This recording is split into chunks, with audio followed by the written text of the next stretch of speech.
Bon matin les Verseaux, j'espère que tout le monde va bien. Donc merci de prendre le temps dans votre journée pour regarder cette vidéo, j'apprécie tellement. Je vous fais le meilleur à venir. C'est une série pour faire sortir les points saillants entre maintenant jusqu'à la fin de l'année. L'idée, c'est d'essayer de vous inspirer, vous motiver en vous donnant un petit boost. En regardant ce qui tombe, bien sûr, je vais, sans dénaturer le message des cartes, je vais quand même essayer de vous livrer le message le plus positif possible dans la situation qu'on verra apparaître. Donc, merci beaucoup déjà de liker la vidéo, de vous inscrire à la chaîne, bien sûr. Peut-être même aussi de commenter. J'aimerais bien vous entendre, savoir qui est là. Donc, merci beaucoup pour votre support. C'est tellement apprécié, comme je vous le disais tantôt. Donc, je commence par un message de carrière. J'aimerais décliner ici le meilleur avenir pour vous au boulot. À quoi pouvez-vous vous attendre entre maintenant jusqu'à la fin de l'année? Donc, regardons cela ensemble. Quel est le meilleur avenir au travail? Le 9 d'épée, c'est pas très jojo, ça c'est très stressant ici. Beaucoup d'inquiétudes inutiles. Le roi d'épée est à l'envers, donc doublement inutile ici. Quelqu'un qui se ronge les sangs pour rien. Mais quelle est vraiment cette situation? Donc ici, on a l'as d'épée à l'envers. Donc 3 cartes d'épée. C'est assez costaud dans le sens où vous avez affaire à quelqu'un qui vous ment, malheureusement, au travail. Ça peut être votre patron ou un collègue ou un fournisseur, quelqu'un avec qui vous, un consultant, peu importe, quelqu'un qui gravite dans votre environnement de travail. Ces choses-là, ce qui vous est dit ou ce qui ne vous est pas dit aussi, parce que ça fonctionne dans ce sens-là aussi, sur l'as d'épée à l'envers. Donc, ce qui vous est dit, ce sont soit des mensonges, ou alors on ne vous parle pas, on vous ne donne pas d'informations, et c'est ça qui vous stresse énormément. Et non seulement ça vous stresse, mais malheureusement, ça vous laisse le champ libre pour imaginer le pire. Et vous le faites. Vous tombez dans le panneau de penser à des choses vraiment, vraiment graves, difficiles, inquiétantes pour vous, en tout cas, par rapport à une nouvelle qu'on vous a communiquée sur le page de bâton. Ben, qu'on vous communiquera, puisqu'on regarde en avant, on regarde entre maintenant jusqu'à la fin de l'année.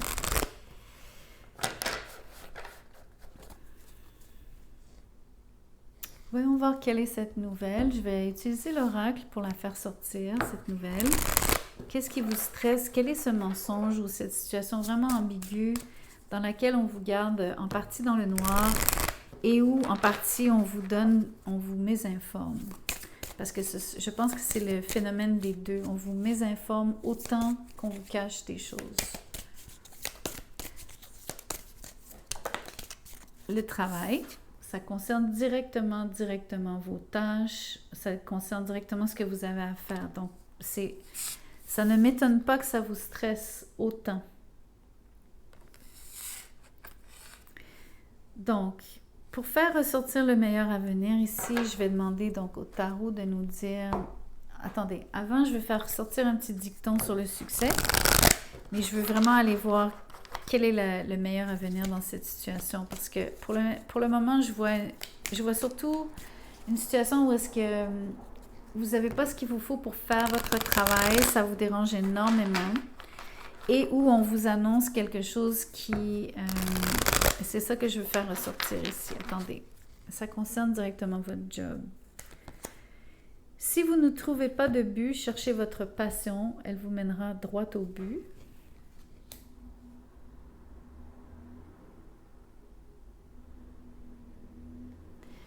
C'est nébuleux pour moi, mais j'ai quand même une piste. Je vais quand même tirer une autre carte. Le fait de ne pas réussir la première fois permet de recommencer sans refaire la même erreur. Ok, ça me parle plus. Vous avez, je pense, commis une erreur ou vous avez l'impression d'avoir commis une erreur. C'est ça qui vous stresse de cette manière. Je pense aussi que vous n'êtes pas très... vous n'allez pas m'aimer, là, mais Je pense que vous percevez votre patron comme quelqu'un qui n'a pas de passion. Quelqu'un qui est complètement, qui fait sa job vraiment pour l'argent. Quelqu'un qui rentre travailler, fait ses heures, n'a aucune implication, n'est pas capable de discuter, collaborer comme il faut nécessairement, donc ne délègue pas bien, ne communique pas bien les instructions, les choses à faire et tout et tout. Je pense que c'est extrêmement difficile et je pense que vous en avez parlé. Je pense que vous avez été obligé d'en parler à des gens parce que ça vous minait complètement au travail.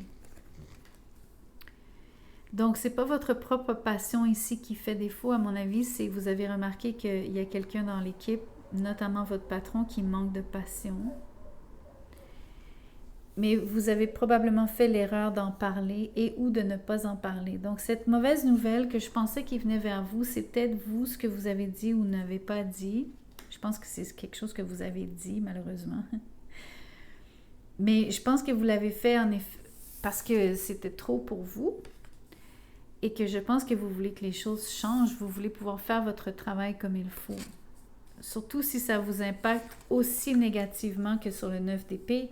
Ça veut dire que vous avez perdu le sommeil, vous y pensez la nuit chez vous, au lieu de laisser le travail où est-ce qu'il doit être, c'est-à-dire au boulot, que quand vous sortez du travail, ça doit rester derrière vous. Il ne faut pas ramener ça à la maison.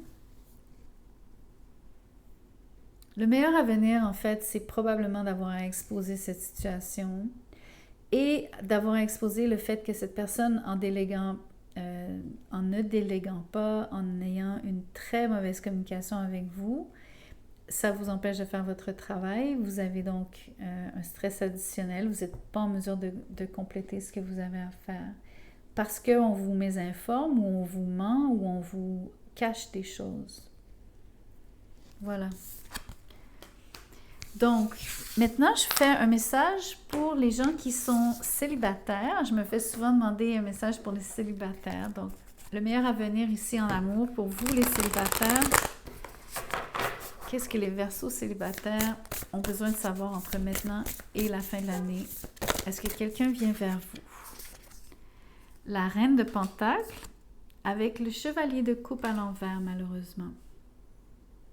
C'est pas très grave, mais c'est dommage de le voir à l'envers, celui-là, de voir que le geste... Vous avez quelqu'un en face de vous, ça c'est sûr et certain. Vous avez quelqu'un qui est un bon parti.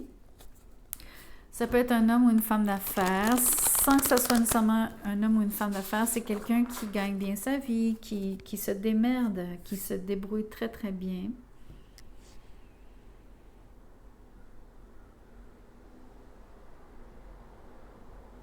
J'aime cette énergie parce que c'est quelqu'un d'entreprenant, c'est quelqu'un qui n'hésite pas à se retrousser les manches, donc à mettre la main à la pâte aussi. C'est quelqu'un qui participe aux tâches, c'est pas quelqu'un qui fait juste donner des ordres. C'est quelqu'un qui travaille très fort autant que les autres. J'aime vraiment beaucoup cette énergie. Vous avez quelqu'un de très participatif que vous allez rencontrer. Mais cette personne-là a beaucoup de difficultés à s'ouvrir. Elle est plutôt réservée, timide. Vous avez vraiment affaire à quelqu'un d'introverti, ou en tout cas principalement introverti ici. On va décrire cette personne un peu plus, puis on va surtout vous dire ce qui se passe entre vous deux.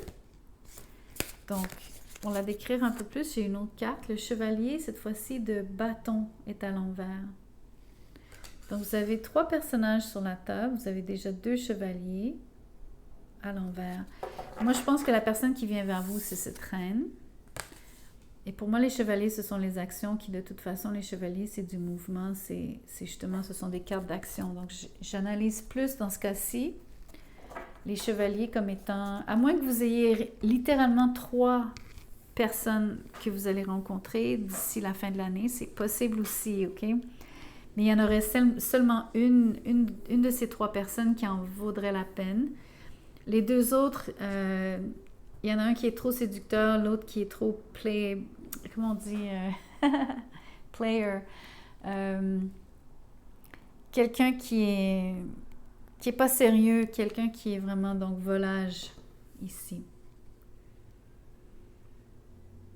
Anyways, quand j'analyse les chevaliers comme des cartes d'action, je vois entre autres que cette personne fait beaucoup d'allers-retours par rapport à vouloir l'amour, ne pas vouloir l'amour, vouloir plaire, ne pas vouloir plaire, vouloir connecter physiquement, mais sans donner du sien, c'est-à-dire sans y mettre son cœur.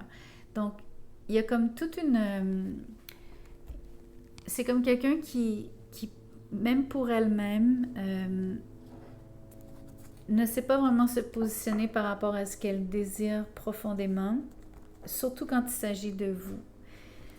Donc, vous rencontrez quelqu'un de bien, mais je pense que la personne pourrait soit avoir une mauvaise opinion de vous, malheureusement en pensant que vous seriez peut-être pas assez sérieux ou pas vraiment là pour rester. Mais je pense aussi que vous avez affaire surtout à quelqu'un qui ne sait pas comment se positionner. Je pense que la personne ne sait pas vraiment ce qu'elle veut avec vous. Donc, laissons la prochaine carte nous dire ce qui se passera entre vous, s'il y aura relation ou pas. Malheureusement, non, j'ai le 3 d'épée. Donc, ça va être une expérience, malheureusement, le célibataire, où est-ce que vous allez rencontrer quelqu'un qui... ça va pincer.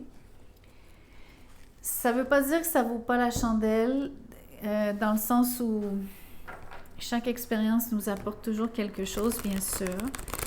Peut-être que vous allez vouloir l'éviter, celle-ci. Cette expérience-ci, c'est comme vous le souhaitez. Dans le fond, c'est vous qui décidez.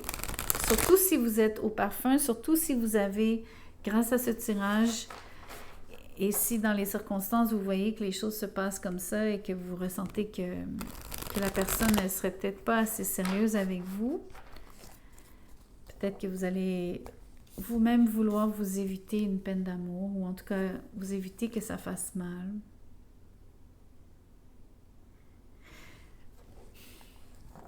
Peut-être que quand je dis éviter que ça fasse mal, c'est comme vous dire, préférez de ne pas être fréquenté du tout cette personne, ne serait-ce que pour éviter une situation un peu compliquée. Parce que dans le fond, ce qui va faire mal, c'est le fait que cette personne-là ne sache pas vraiment ce qu'elle veut avec vous. Même si c'est une personne bien. C'est dommage, mais c'est ça que je vois. Donc, laissez-moi tirer un oracle là-dessus. J'aimerais voir avec l'oracle. Pourquoi le 3 d'épée? Qu'est-ce qui tourne au vinaigre ici, sinon que c'est cette idée que la personne ne veut pas vraiment... On a contrat. La personne ne veut pas se lier. La personne ne sait pas ce qu'elle veut. Elle veut probablement continuer à séduire. Elle veut pouvoir continuer d'aller et venir à sa guise. Elle n'est pas... Autant elle a de très, très, très, très belles qualités ici sur la Reine de Pentacle, dont la qualité d'être loyale, fidèle, d'être capable d'être stable même. Mais c'est pas ce qu'on voit de son attitude, de son comportement au final. Donc, elle possède ces qualités, mais elle ne se comporte pas en conséquence. Et quand il s'agit de se lier, de vraiment se commettre ici sur le contrat, ça ne fonctionne pas. Donc, c'est une peine d'amour, sans que ça soit une énorme peine d'amour, c'est décevant. C'est juste dommage. Donc, je sais que je vous ai dit que ça arriverait entre maintenant jusqu'à la fin de l'année, mais j'aimerais quand même voir avec les cartes de timing, j'aimerais ça voir qu'est-ce qu'elles aimeraient vous dire. Ça dit, pas besoin de vous presser, no need to hurry. Donc, pas besoin de vous presser avec cette histoire parce que de toute façon, ça ne va nulle part. C'est simple. OK. Je vous fais maintenant le message pour les gens qui sont en couple, ceux qui fréquentaient déjà quelqu'un. Quel serait le meilleur avenir pour vous, votre famille, donc votre partenaire de vie, les enfants, etc. Et ou simplement donc votre copain, copine, peu importe le genre de relation que vous avez, si vous êtes marié ou non. Donc, le meilleur avenir pour vous, les Verseaux en couple. Le 9 de bâton est à l'envers, donc déjà un boost à la relation avec le chevalier de bâton à l'envers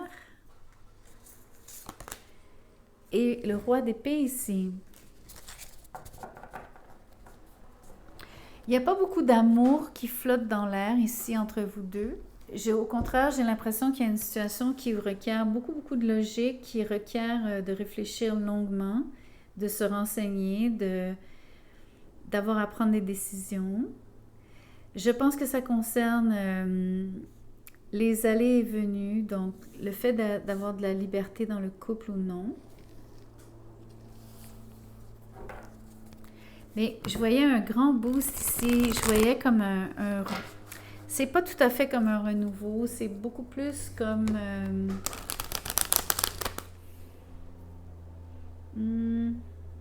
Ok, oui, c'est comme de l'énergie, c'est comme vous dire... la relation retrouve une forme de... Il y a comme un regain ici d'énergie ou de... C'est comme redoubler d'ardeur pour l'un pour l'autre. Surtout physiquement parlant, surtout sexuellement parlant. Mais c'est très on and off. C'est-à-dire que c'est jamais constant sur le chevalier de bâton à l'envers. Donc, votre relation, elle a ses humeurs, en fait. Et il y a quelqu'un qui est en train de réfléchir à cet état de fait, mais surtout quelqu'un qui se pose des questions, quelqu'un qui est en train de réfléchir. Avant de clarifier avec ce jeu-là, je vais revenir sur celui-ci. J'aimerais savoir exactement ce à quoi on réfléchit, que ce soit vous ou votre autre. C'est quoi la prise de décision par rapport au côté, on va dire, en termes de chimie entre vous deux, là, ça semble... ou bien votre... alors, vous avez connu un essoufflement dans la relation. Je vois surtout les hauts et les bas. Je vois qu'en ce moment, jusqu'à la fin de l'année, il y a un boost. Il y a quelqu'un dont le désir est très fort, les envies sont très fortes, les pulsions, je devrais dire, sont très fortes.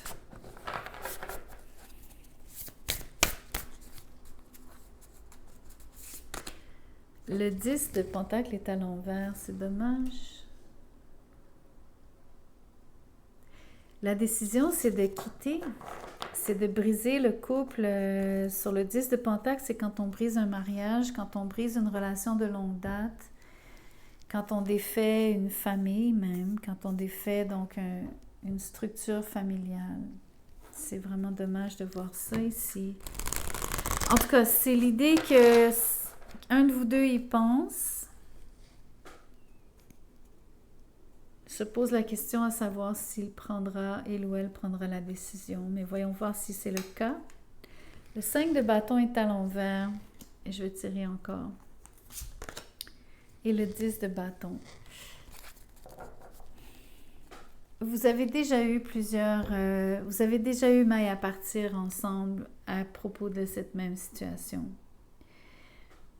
La situation, elle a toujours été là et elle a toujours été lourde entre vous deux. Qui plus est, il y a de la compétition dans le sens où quelqu'un se sent pas le seul ou la seule concernée par votre désir, on va dire. Si c'est pas vous qui êtes rempli de désir, qui avez de la difficulté à rester en place, et ou même à réguler vos propres pulsions par rapport à votre partenaire et ou potentiellement d'autres personnes à l'extérieur du couple, parce que c'est ce que je vois ici. C'est pas tellement comme quelqu'un qui trompe, c'est juste quelqu'un qui a vraiment l'œil torve, quelqu'un qui regarde vraiment à côté, qui regarde tout ce qui bouge, tout ce qui est autour. Je vais vous tirer un oracle. C'est assez... le meilleur à venir là-dedans, malheureusement, ça serait une rupture parce que j'ai l'impression qu'il y a trop de... Il y a trop de up and down par rapport à la libido, par rapport à juste le fait que vous connectiez ou non physiquement ensemble. Donc, c'est comme, surtout quand vous avez des périodes où est-ce qu'il se passe rien entre vous deux, ça devient comme,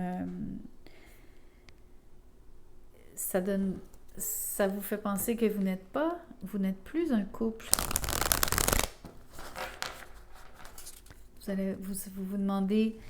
Vous vous demandez qu'est-ce que vous faites. Vous vous demandez, est-ce que vous êtes même un couple? Quand il n'y a pas quand il n'y a pas ce désir ou quand il n'y a pas justement donc l'acte comme tel, vous vous demandez. Il faut faire des compromis. C'est comme cette idée de contrat tantôt. J'ai fait un message pour les célibataires, c'est la même idée. Il faut faire un compromis sur... si vous ne voulez pas que cette relation s'achève prématurément, il va falloir faire un compromis. Par contre, des fois, c'est pas tout le temps facile de s'entendre sur une question telle que la sexualité ou en tout cas la fréquence à laquelle on s'aime. J'ai vu un short récemment, c'était très marrant, ça parlait justement du fait que la personne suggérait, à cause de nos vies très actives, de planifier, de vraiment mettre à l'agenda, planifier le fait de vous retrouver tous les deux et de passer du temps ensemble, d'être intime. Je pense pas que ce soit une mauvaise idée, ce que je vous raconte là, que j'ai entendu, là, d'avoir à le planifier. J'ai quasiment l'impression que c'est ça que je vois ici, que c'est une forme de compromis. C'est trouvons une solution, ou du moins essayons cette solution. Ça se peut que ça soit ça qui vous donne un boost, le boost que je voyais du début, le fait de s'entendre sur donnons-nous des moyens de nous retrouver. Parce que sinon, ce que je vois, c'est... Je vois de la chicane, ou en tout cas, je vois possiblement que quelqu'un aurait peut-être l'intention de se tourner ailleurs. Et serait sur le point de se tourner vers quelqu'un à l'extérieur du couple. Il serait en train d'y songer. Mais il y a moyen, le meilleur avenir, c'est que vous avez l'occasion de vous entendre, vous avez l'occasion de vous le dire, vous avez l'occasion de trouver une façon de... Vous avez une façon de trouver une solution, ou du moins de l'essayer. Ça, c'est sûr et certain. Allez, je vous laisse avec ça. Donc, merci beaucoup, beaucoup d'avoir écouté la vidéo jusqu'à la fin. Merci de liker, partager, vous inscrire à la chaîne. Commentez aussi, j'adore vous lire. Pour ceux qui aimeraient un tirage personnalisé, vous allez trouver mon mail dans la boîte de description juste en dessous de cette vidéo. Envoyez-moi un mail, je vous dirai comment je procède, combien ça coûte et tout et tout. Merci beaucoup, à bientôt!